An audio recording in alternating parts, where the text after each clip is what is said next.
Well, we need to diversify. We're proud of what we have achieved, but we need to reach out to the other Reformed churches. We need to speak to colleagues in philosophy. We need to pay attention to Islam, Hinduism, Buddhism, etc. So, what are these values that we continually talk about? Firstly, human dignity, equality, freedom, ethics in all its endeavors, and very importantly, embracing diversity in all its manifestations. Ons hou mekaar vas. As dit nie gebeur nie, dan het die manne besluitbevoegdes moet hulle self herinner. Die Here wat ek dien, vir wie ek slaaf is Jesus Christus. En ek luister vir hom. En as daar 'n botsing kom tussen wat ek glo hy wil hê en wat 'n kerklike vergadering sê, sê ek, Tamme, jou vinger wat nie na my toe wys, maak ek toe met my Here en ek gehoorsaam hom. Heel eerste, betrek vroue as mede-besluitnemers. Heel eerste stap. Tweede een, nou moet ons saam, manne en vroue, moet nou een van twee weë kies. Die een is, ons aanvaar die uitdrywing nie. Ons vat hande met die uitgedryfde kerke. Of, die ander opsie is, ons tree wel uit die kerkverband en ons soek na vestig 'n nuwe kerkverband met ander uitgedryfde gemeentes. Goeiedag my Afrikaanse Christen vriende. Ek is Ferdi Mulder en ek wil jou uitnooi om aan te sluit hier by ons, te stuur vir vriende, familie, predikante, pastore, ouderlinge, diakens, gewone Christene in kerke reg oor Suid-Afrika wat die begeerte het om getrou te bly aan Jesus Christus en die onfeilbare woord van God. Vriende, in die gereformeerde kerke van Suid-Afrika gons dit die afgelope maande. Daar's predikante wat na die sekulêre media toe gaan, koerantberigte skryf vir Sondagkoerante.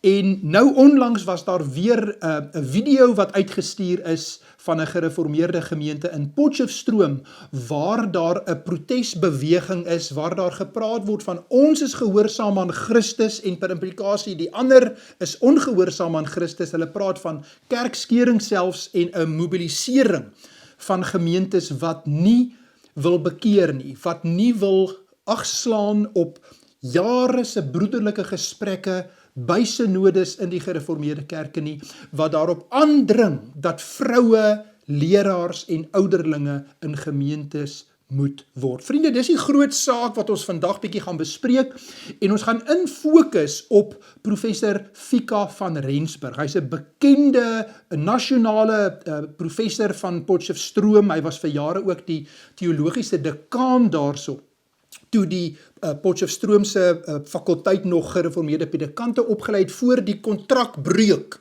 wat nou ingeskop het. En hy is natuurlik ten gunste van vroue predikante en ek ken hom ook persoonlik. In Nederland toe ek daar met my doktoraal besig was, het ons eendag lekker saam geëet. So vandag se program is op 'n vriendelike, respekvolle manier. Ek het geen persoonlike agenda nie. Ek is nie 'n lidmaat van die gereformeerde kerke nie. So ek doen dit met respek, met eerbied en ek wil jou graag uitnooi om te luister na die verskillende argumente en dan jou eie keuse te maak aan die einde van hierdie program. Net 1 of 2 kwalifikasies voor ons ingaan. Ek is nommer 1 nie 'n kerkregkundige nie. Ek het nou gaan kyk na van die verslae waarna Profika verwys in 2009, hulle algemene synode. Dis alles beskikbaar op die internet. Ek het daarna gaan kyk. Ek het dit bietjie vergelyk met wat hy in sy voordrag doen. Ek het gaan kyk na hulle 2015 synode en van hulle latere synodes 2023. So al daai dokumentasie is op die gereformeerde kerke van Suid-Afrika se webtuiste beskikbaar vir jou om te gaan lees. Dis die eerste kwalifikasie. Die tweede kwalifikasie wat ek graag wil sê is, en ek het dit al in die ander programme gesê, ek het my standpunt verander. Ek het soos Profika en ander van tikkies geglo en gedink vir jare. Ek het daar teologie studeer, ek het gaan worstel weer met die Grieks, met die tekste toe ons oor see was, en die Here glo ek het my deur die woord oortuig dat die skepingsorde is nie 'n tweede rangse saak nie. Dit is kernbelangrik, dit gaan oor skrifgesag en dat hierdie is 'n saak wat teologies 'n breeklyn verteenwoordig in die kerke. Derde punt wat ek wil sê is, ons doen hierdie met eerbied. Daar's vrouens wat seer gekry het oor baie jare, daar's vrouens wat nie geetiketeer wil word as feministe nie, ons wil dit hoegenaamd nie ook doen nie, ek dink daar's ook 'n klomp vrouens wat verward is in die proses, en ons wil graag ook 'n hand uitsteek na hulle wat nog onseker is, wat nog worstel hieroor.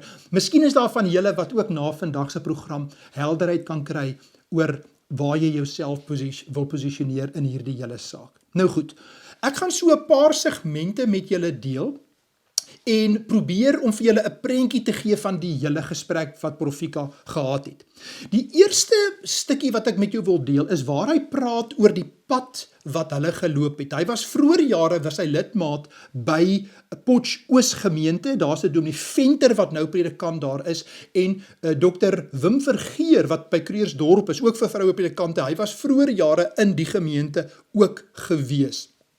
So, Profika was genooi om die vroue te kom toespreek by hierdie gemeente, wat ook vroue, ouderlinge, dit goedgekeer het in hulle gemeente 'n klompie jare terug. So, dis een van die, ek dink is 8 of 9 gemeentes, wat in die openbaar gesê, dit is hulle standpunt, daar is so 'n bietjie meer as 22 gemeentes, dink ek, wat ook hulle saak goedgesind is, uit die gereformeerde gemeentes van meer as 350 gemeentes. So, dis 'n baie klein minderheid gemeentes wat hierdie posisie verteenwoordig, maar Profika was toe nou genooi. En in hierdie eie pad na vanaand toe waar hy nou praat hy van in 1982, in 1987, 88 verskillende gebeure, en die een wat dadelik my oog gevang het, en dis die eerste saak wat ek nou gou met julle wil deel, is 2002, praat hy van 'n Noordwes Universiteit navorsingsspan wat 'n boek geskryf het, 'n groot navorsingsprojek met die naam Women in Church and Society. En wat interessant van daai navorsingsprojek was, hy het ook 'n artikel daaroor geskryf. Daar was 'n paar prominente NG vroue teoloë ook betrokke. En toe ek dit sien, toe dink ek wil dit graag net noem vir Christene wat wil weet die aanloop vir hierdie gesprek in die gereformeerde kerke. Die twee teoloë, die een was professor Elma Meton van Stellenbosch. Sy het dekaan geword daar, sy is ten gunste van selfde geslag verhoudinge, sy het ook betrokke gewees by die bekroning van Bende Tooi se boek God, geloof in 'n postmoderne tyd met die Andrew Murray prys, waarin hy die bestaan van die duiwel ontken, die maagdelike geboorte, die wonders van Jesus.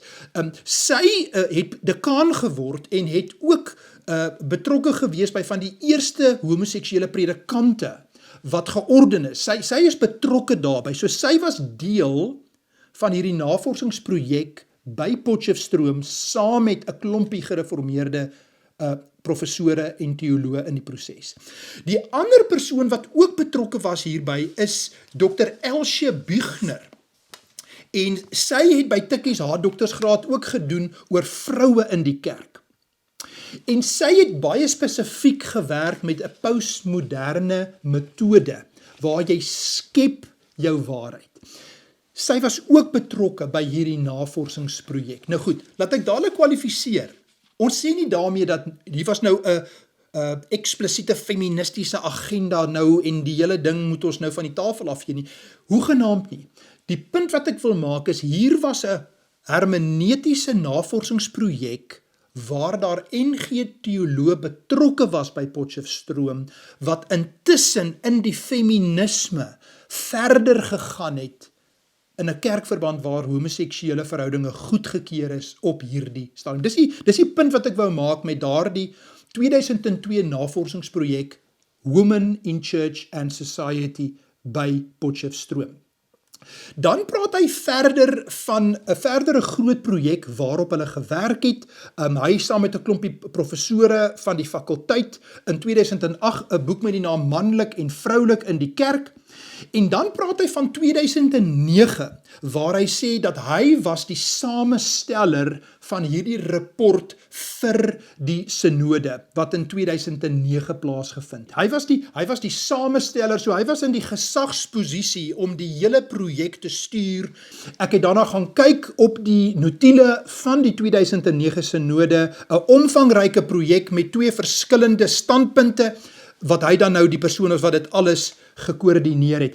En dan wil ek tog hê dat ons net luister wat hy nou gaan sê, wat het toe gebeur, wat het hy gedoen in 2015, na al hierdie verskillende prosesse.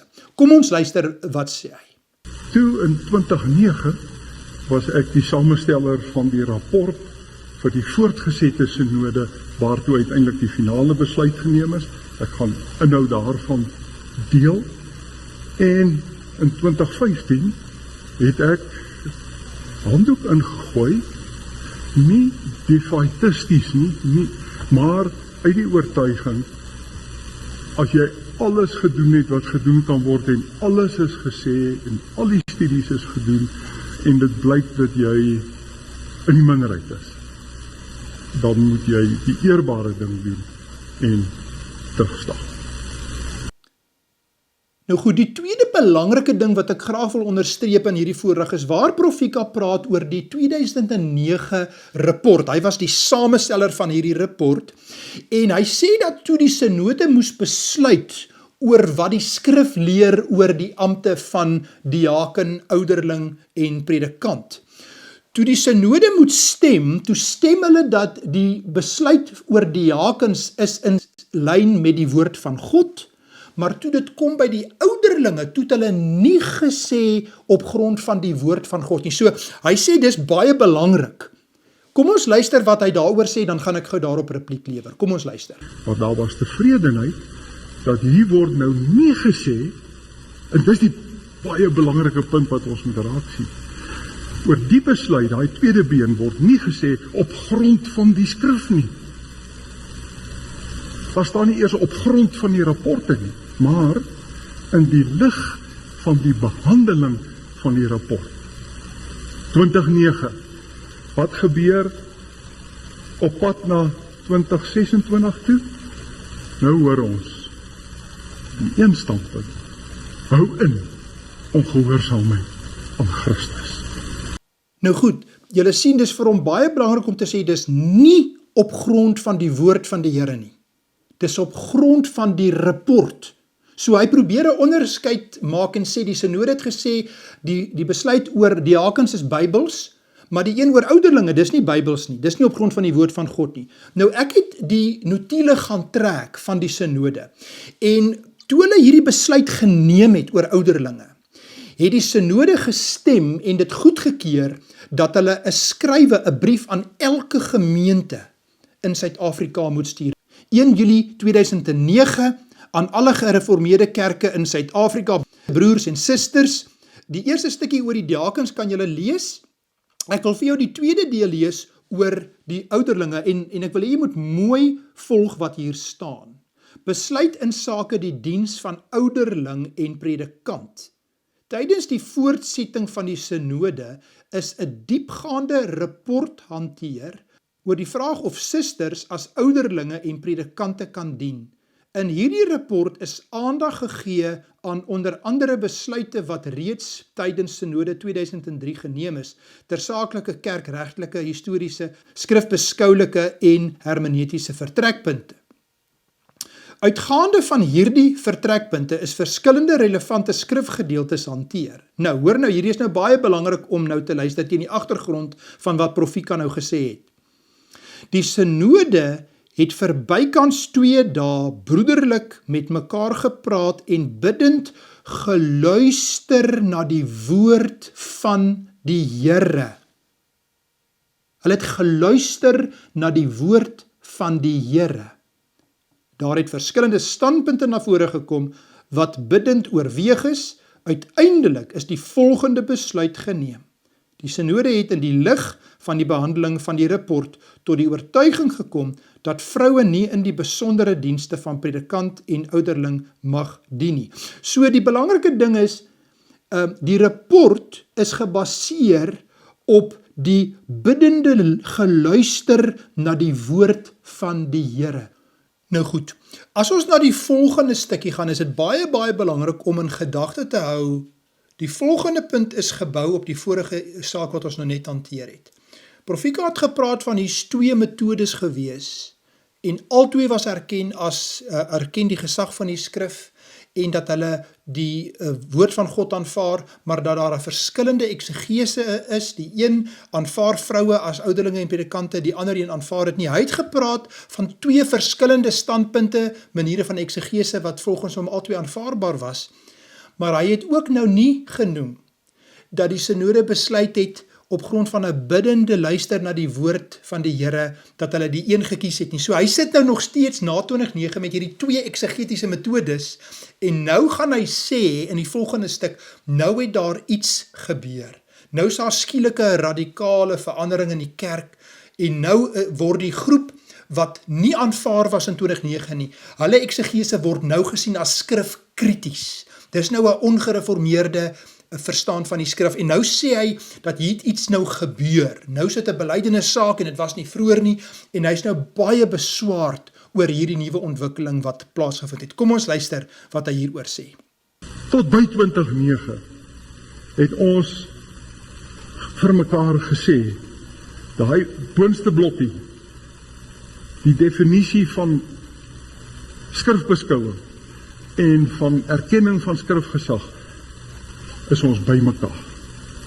Maar wat gebeur nou met 2026? Nou skielik is die pro-vrou, noem het nou maar so terwille van die kortheid daarvan, die pro-vrou standpunt ontken die gesag van die Bybel en is skrifkrities. Die punt wat hier na my oortuiging duidelik moet wees, iets het gebeur van 2009 af, deur die synodes heen, van erkenning, dis nie 'n belydenissaak nie, dis 'n middelmatige saak, en toe word dit 'n wesenlike saak, en toe word dit 'n belydenissaak, en dan is die logiese. As jy jou nie bekeer nie, dan is daar nie plek in die GKSA vir jou. Goed, hier is baie wat ons hier kan uitpak. So basies waarop dit neerkom is, hy argumenteer dat tot en met 2009 was daar twee benaderings wat altyd die woord van God aanvaar het, en daar was ruimte, ons het mekaar vasgehou, en nou argumenteer hy dat na 2009 het daar nou 'n verskil gekom. Nou is daar 'n radikale ding wat gebeur, waar ons het met mekaar ooreengekom, ons maak ruimte vir hierdie twee eksegeses, en nou is dit nie meer aanvaarbaar nie, nou het daar 'n groot verandering gekom, nou is dit 'n belydenissaak, nou is dit 'n wesenlike saak, daar het iets gebeur. Nou, daar het iets gebeur. Daar het nie een ding gebeur nie, daar het baie goed gebeur met respek. Wat het gebeur in 2015 by die algemene synode van die NG Kerk? Homoseksuele predikante is aanvaar as predikante. Wat het gebeur by Noordwes Universiteit die afgelope 10-15 jaar? Nuwe aanstellings. Daar's 'n ateïs wat by antieke tale is. Daar is openlike feministe aangestel. Daar is 'n nuwe inklusiwiteit. Wat het gebeur met die wet op hoër onderwys? Inklusiwiteit, diversiteit, daar het dinge gebeur. Wat gebeur nou by die algemene synode van die NG Kerk? Intergodsdienstige eredienste wat aangaan. Hierdie gesprek wat ek nou met jou het, hierdie materiaal is glad nie enigsins genoem in hierdie hele amper uurlange bespreking nie. Die veranderinge by Potchefstroom wat ingekom het, die LGBTQ+ beweging wat by Potchefstroom begin opkom het. Oor jare het ons gesien van hierdie mense wat betrokke was by hierdie 2002-3 projek by Noordwes Universiteit, van ander universiteite, waar intussen homoseksuele verhoudinge aanvaar is in die kerk. Dit is van die dinge wat gebeur het. En ek dink dit is belangrik om dit op die tafel te sit. 'n Ander ding, ek het bietjie lank probeer hieroor gaan dink nou, wat Prof Ika ook sê, ons het vir mekaar ruimte gegee, twee metodes, en dit was aanvaarbaar, en nou is dit nie meer aanvaarbaar nie. Nou is dit 'n kernbelangrike saak. En ek het bietjie gaan dink oor die kerkgeskiedenis, en toe dink ek byvoorbeeld terug, dink aan die tyd van Athanasius, die belydenis van Athanasius en Nicea, die belydenis van Nicea, die godheid van Christus, die twee nature van Christus. Toe dink ek daaroor. Voor daai synodes was daar ruimte vir verskil. Ons het mekaar vasgehou. Daar was mense wat die twee nature van Christus, die pre-eksistensie van Christus ontken het, maar daar was vasgehou tot op 'n punt wat die kerk bymekaar gekom het en synode gedoen het en gebid het en onder leiding van die Heilige Gees in lyn met die woord van God besluit het oor die godheid van Jesus Christus. So moet ons nou, omdat daar voor daai synode ruimte was vir verskil, moet ons nou teruggaan en dit kan maar aangaan so. So my vraag is, kan ons sê dat deur die Here se genade, dat hy deur die kerkgeskiedenis synodes bring, waar daar verdeeldheid was, en dat daar nog ruimte was vir 'n saak, maar dan kom daar 'n synode, en dan kom daar helderheid. Dan het daar ontwikkelinge plaasgevind, dat nou besef ons, hierdie is 'n belydenissaak. Dit gaan oor skrifgesag. En dat ons ongehoorsaam aan Christus is, nou dat ons terugskouend kan sien, wat het gebeur wêreldwyd, met hoeveel kerkverbande, wat vroue ouderinge en predikante ingebring het, dat die skepingsorde is uiteindelik uitgerangeer, en wat het gebeur, toe het homoseksualiteit ingekom, Romeine 1, en nou het jy intergodsdienstige eredienste. Nou, ek wil dadelik sê, ons sê hoegenaamd nie dat dit in enige gereformeerde kerk gebeur het, of gaan gebeur nie, maar daar is 'n hermeneutiese verandering wat ons gesien het, wat ingekom het. Net 'n laaste gedagte waar Prof Fieke dan praat van, nou is daar nie meer ruimte vir hulle in die GKSA nie. Met respek, die synode en die broederlike pad wat geloop is daar gepleit, hulle roep hulle op tot bekering, daar is 'n hele jaar gegee vir selfondersoek, en ons weet daar is gemeentes wat werklik biddend nou worstel, om weer te gaan hoor by die Here, maar dit lyk of hier 'n groep is, wat hulle self sien as slagoffers, en wat op 'n militante manier, sonder selfondersoek, voortgaan en sê, nou word ons uitgegooi. Hulle word nie uitgegooi nie, hulle plaas hulle self buite die verband deur die optie. Daar is 'n belangrike verskil, dink ek, wat 'n mens hier kan opmerk. Nou vervolgens wil ek tog verwys na 'n bespreking wat Prof Fieke maak oor wat die skrif leer oor die ampte, die Nuwe Testament. Hy het ook 'n gedeelte oor Efesiërs, maar die stukkie waar hy praat van die roeping om 'n ouderling of 'n predikant te wees, maak hy 'n baie sterk stelling om te sê dat ampte is nie iets wat bestaan in die Nuwe Testament nie. En hier praat hy van professor De Plooy, wat hy gaan praat van, dat 'n lig basies vir hom aangegaan, toe hulle tydens hierdie navorsing, wat hulle voorberei het voor die 2009 synode, toe hy besef, dat dit gaan nie oor die ampte, dit gaan nie oor 'n gesagsposisie en 'n leierskapposisie in die kerk nie. Kom ons luister gou wat hy daaroor sê. Skrifbemagtiging, die skrif ken slegs diens, en nie ampt nie. Hierdie ontdekking, Dries De Plooy, het in een van die werksessies, het hy dit my laat raak sien, en toe ek het sien, toe is dit so duidelik, ampt, het ons kerktaal binnengekom, via die Latyn van die kerkorde. Ampt is die Afrikaanse weergawe van die Latynse woord officium, in Engels, office. En, as het net een treekie, dan is jy by 'n amptsdraer, met ander woorde die gesag setel in die persoon wat die ampt beklee, en dan is daardie persoon regeer, bestuur, heers met gesag. Terwyl dit is totaal nie 'n begrip wat in die Bybel gebruik word nie. Die Bybel ken diakonia, diens. Hy ken terme slaaf. Paulus, begin van sy briewe sê hy, ek, Paulus, apostel van Jesus Christus, en dan sê hy, nee, hy sê apostel, slaaf van Jesus Christus. En dan gaan hy verder. Daar word nie titels gebruik wat impliseer dat die posbekleer gesag het nie. Die ouderling is nie 'n gesagsdraer nie. Ek wil graag met respek verskil van Prof Fieke en van professor De Plooy hierso. Ek dink terwyl ek hierna geluister het, toe sê ek ja natuurlik, diakonos, dienaar, doulos, slaaf, ja diakonia, diens.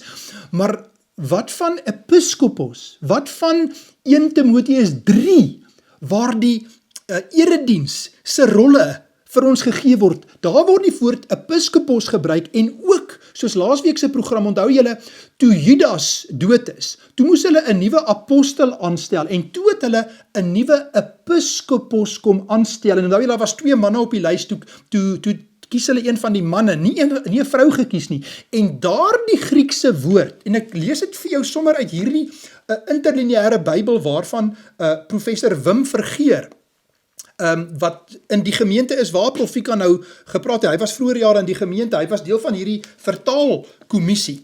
As ons kyk na 1 Timoteus 3, die vertaling vir episkopes, dan praat hulle hiervan, dit is 'n kerkleier, iemand wat in die bediening staan, 'n kerkleier, 'n opsiener, en vriende, daai Griekse woord beteken om gesag uit te oefen in die gemeente. Die Here Jesus het apostels aangestel, hulle was episkopos, wat die leiers was, wat gesag uitgeoefen het, ja, slawe van Christus, maar ook in hierdie gesagsposisie in die kerk.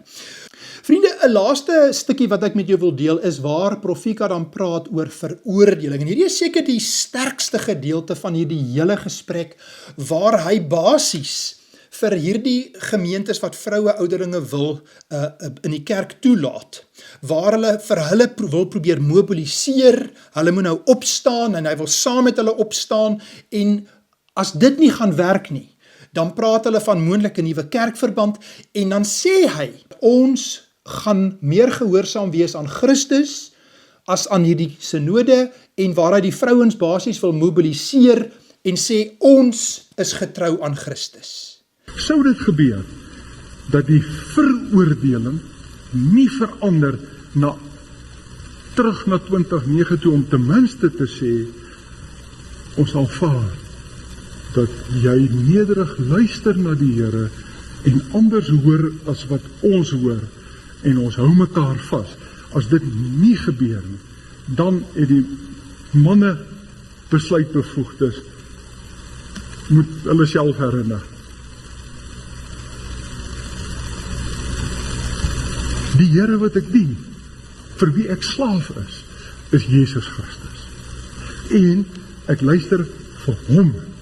En as daar 'n botsing kom tussen wat ek glo hy wil hê, en wat 'n kerklike vergadering sê, en 'n hiërargie inbou om te sê, as julle dit nie doen nie, sal die klasse sorg daarvoor, sal die streeksynode sorg daarvoor, en as hulle dit ook nie doen nie, sal die hoogste liggaam uiteindelik julle uitdryf.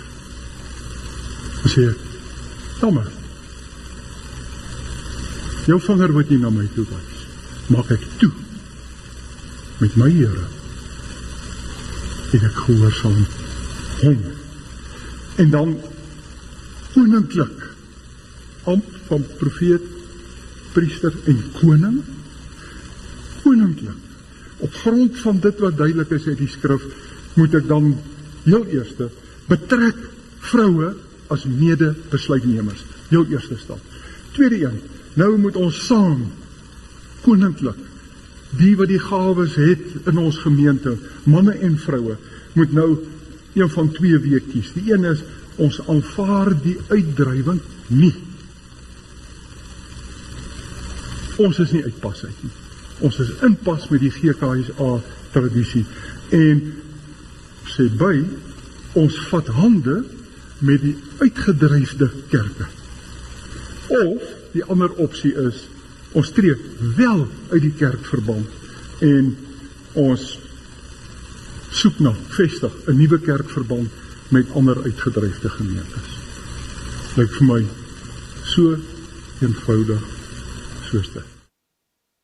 My Christen broers en susters in die Here, ek glo daar is ook ander broers en susters in die Here, wat se harte gebroken is, wat slawe van Christus is, wat gesien het hoe daar oor dekades 'n hiërargie van staatskaping gekom het by die universiteite, wat van bo af die gesag van Christus ondermyn het, en wat die rolle wat Christus vir ons gegee het, in Genesis 1 en 2, en bevestig het in Matteus 19, en in die Handelinge, en hoe die kerk van die Here Jesus gegroei het, hoe God het gemaak het, dat dit bedreig word, dat dit gekaap wil word deur 'n humanistiese staat wat nie onder Christus wil buig nie.